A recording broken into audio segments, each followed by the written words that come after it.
សម្រាប់ស្ត្រីមេផ្ទះដែលចង់ផ្លាស់ប្ដូរការប្រើប្រាស់ម្សៅស៊ុបទស្សនាវីដេអូនេះបាទជំរាបសួរបងប្អូនអរគ្នាថ្ងៃជួបគ្នាម្ដងទៀតហើយជាមួយនឹងការ review ទៅលើផលិតផលខ្មែររបស់យើងណាបាទអញ្ចឹងថ្ងៃនេះគឺជាវីដេអូទី1នៅក្នុងដើមឆ្នាំ2026តែម្ដងបាទហើយជឿថាមួយរយៈនេះបងប្អូនប្រហែលជាអារម្មណ៍មិនសូវជាសប្បាយចិត្តប៉ុន្មានទេពាក់ព័ន្ធទៅនឹងស្ថានភាពនៅក្នុងស្រុកដែល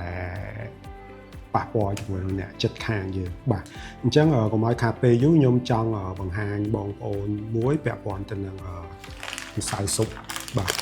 អញ្ចឹងគឺជាផលិតផលមួយដែលស្ត្រីមេផ្ទះគាត់កំពុងស្វែងរកថាការផ្លាស់ប្ដូរឈប់ប្រើពហិការឈប់ប្រើផលិតផលផ្ទះលេខ2ហ្នឹងគួរតែប្រើផលិតផលមួយណាអញ្ចឹងណាដែលជាផលិតផលក្នុងស្រុកបាទអញ្ចឹងថ្ងៃនេះខ្ញុំមានផលិតផលមួយរបស់កូនខ្មែរយើងតែម្ដងដែលគាត់ជាអ្នកបង្កើតផ្ទាល់តែម្ដងបាទអញ្ចឹងខ្ញុំឃើញថាផលិតផលម្សៅស៊ុបនេះវាមានច្រើនម៉ាកច្រើន brand មែនតែថ្ងៃនេះបងស្រីណុចហ្នឹងគាត់បានផ្ញើផលិតផលហ្នឹងមកឲ្យខ្ញុំដើម្បីជួយផលិតដើម្បីផ្សព្វផ្សាយទៅបងប្អូនខ្មែរយើងដែលអត់ទាន់ស្គាល់បងប្អូនអាច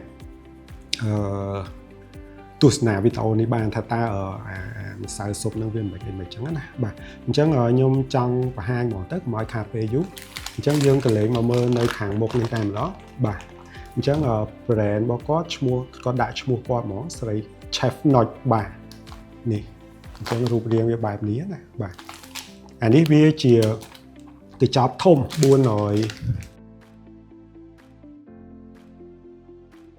តែនេះជារូបរាង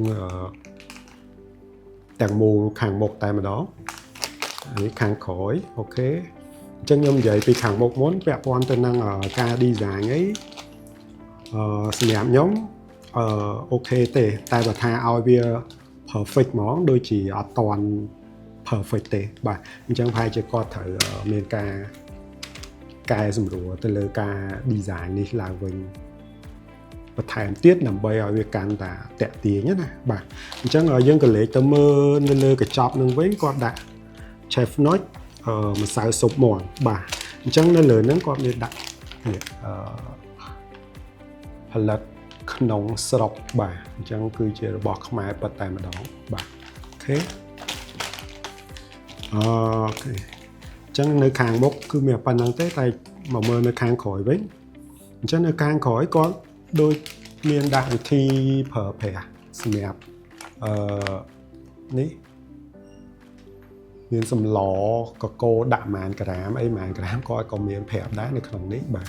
ហើយនឹងមានការបរិច្ឆេទថ្ងៃផលិតថ្ងៃអីនៅកន្លែងនេះដែរបាទហ្នឹងហើយអញ្ចឹងស្តង់ដាររបស់គាត់ហើយប៉ុណ្ណឹងហើយសិប្បកម្មរបស់គាត់ឈ្មោះ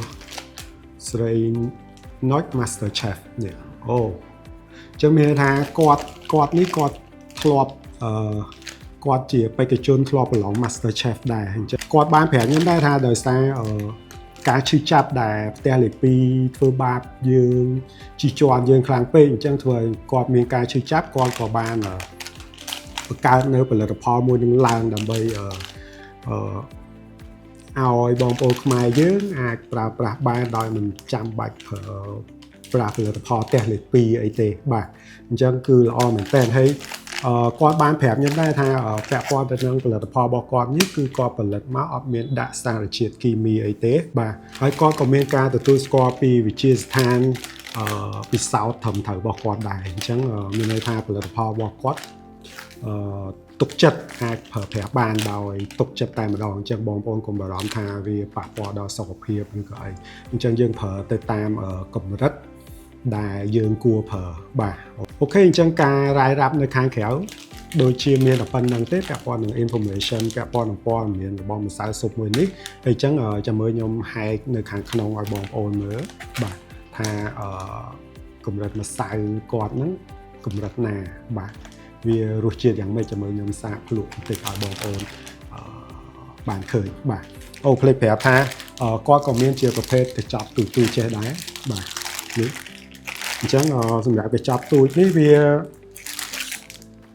ប្រហែលក្រាមចេះកញ្ចប់ទូចមកកញ្ចប់ទូចនេះ17ក្រាមបងប្អូនហ្នឹងហើយវា17ក្រាមអញ្ចឹងសម្រាប់បងប្អូនដែលចង់បានកញ្ចប់ទូចក៏មានកញ្ចប់ធំចេះក៏មានបាទអញ្ចឹង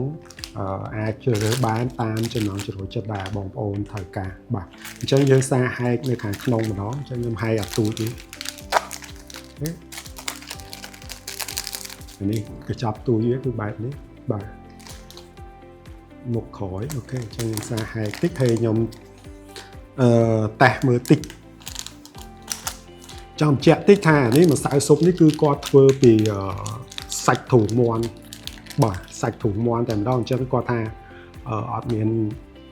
ដាក់គីមីអីឲ្យវាប៉ះពាល់ដល់សុខភាពបងប្អូនទេហើយសាច់ទ្រូងមាន់ក៏គាត់ជ្រើសរើសយកសាច់ដែលល្អបំផុតសម្រាប់ប្រជាជនខ្មែរយើងព្រោះដឹងស្រាប់ហើយថានេះជាផលិតផលក្នុងស្រុកអញ្ចឹងគាត់ត្រូវតែធ្វើឲ្យវាមានគុណភាពហើយមួយទៀតគឺគាត់គិតទៅលើសុខភាពបងប្អូនប្រជាពលរដ្ឋយើងមែនតើអាហ្នឹងហើយជាផលិតផលខ្មែររបស់យើងមានន័យថាឲ្យខ្មែរយើងប្រើហើយគិតគូរដល់សុខភាពរបស់ប្រជាជនខ្មែរយើងទៀតគឺល្អមែនតើអាហ្នឹងមានថាបងប្អូនញ៉ាំដោយទំនុកចិត្តតែម្ដងបាទអញ្ចឹងខ្ញុំមើលទៅនេះខាងក្នុងតិចអូខេបងប្អូនអញ្ចឹងខ្ញុំដួសម្សៅស៊ុបនៅខាងក្នុងមើលថាវារូបរាងវាបែបមិនអញ្ចឹងណាបងប្អូនបានឃើញអូខេបាទអានេះជានេះឃើញហ្នឹងហើយបាទអានេះជាម្សៅសាច់ម្សៅគឺម៉ត់អញ្ចឹងណាបងប្អូនបាទអញ្ចឹងវាអាចងាយស្រួលក្នុងការរំលាយលឿនដែរនៅពេលដែលវាម៉ត់អញ្ចឹងណាបាទអញ្ចឹងខ្ញុំសាកតេស្តតិចសិន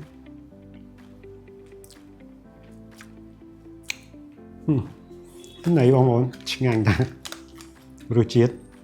វាមិនជាខុសអីពីខ្សែស៊ុបផ្សេងឯងរសជាតិវាគឺរសជាតិសាច់មាន់ហ្នឹងឯងអញ្ចឹងបាទអញ្ចឹងនៅក្នុងហ្នឹងគាត់មានលាយជាមួយសាច់មាន់ជាមួយនឹងគ្រឿងទេសផ្សេងទៀតនៅ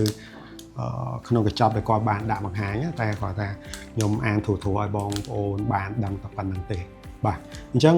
អរគុណច្រើនបងប្អូនសម្រាប់ការទស្សនាអញ្ចឹងវីដេអូហ្នឹងគឺមានតែប៉ុណ្្នឹងទេអញ្ចឹងសម្រាប់បងប្អូនដែលត្រូវការផលិតផលម្សៅស៊ុបអញ្ចឹងបងប្អូនអាចតាក់ទងទៅបងស្រីchef Noich នឹងបានបាទហ្នឹងហើយឬក៏អាចរកទិញតាមផ្សារឬក៏តាមកន្លែងណាដែលគេមានលក់បាទឬមួយបងប្អូនអាចតាក់ទងទៅនេះ page គាត់បាននៅខាងនេះអញ្ចឹងបងប្អូនអាចតាក់ទងទៅគាត់សួរនាំទៅថាទិញនៅណាបានឬក៏កំងតាមគាត់របៀបម៉េចអាហ្នឹងបងប្អូនអាចឆាតទៅគាត់ជាក់ស្ដែងទៅអូខេអញ្ចឹងសម្រាប់បងប្អូនដែលពេញចិត្តនិងចូលចិត្តនៅវីដេអូការបង្ហាញនៃផលិតផលខ្មែររបស់យើងបងប្អូនអាចជួយចុច like និង follow page របស់ខ្ញុំអ្នកមួយទៅខ្ញុំនឹងជាយើងស្វែងរកផលិតផលខ្មែរយើងផ្សេងទៀតមួយទៀតសម្រាប់បងប្អូនដែលម្ចាស់អាជីវកម្មដែលមានផលិតផលខ្មែរក្នុងស្រុកផ្ទាល់ហ្មងចង់ឲ្យខ្ញុំផលិតវីដេអូឲ្យបងប្អូនអាចផ្ញើផលិតផលបងប្អូនមកឲ្យខ្ញុំនឹងផលិតវីដេអូជូនដោយអត់គិតថ្លៃតែម្ដងអត់មានឆាចអីថ្លៃសេវាថតធ្វើ content ទេអត់ទេគឺឲ្យតែបងប្អូនផ្ញើផលិតផលមកខ្ញុំ free ក្នុងការធ្វើវីដេអូ review ជូនបងប្អូនមកដោយអត់គិតថ្លៃសម្រាប់ផលិតផលខ្មែរធ្វើដោយកូនខ្មែរនៅក្នុងស្រុកបាទអញ្ចឹងអរគុណច្រើនជួបគ្នានៅវីដេអូក្រោយបាទ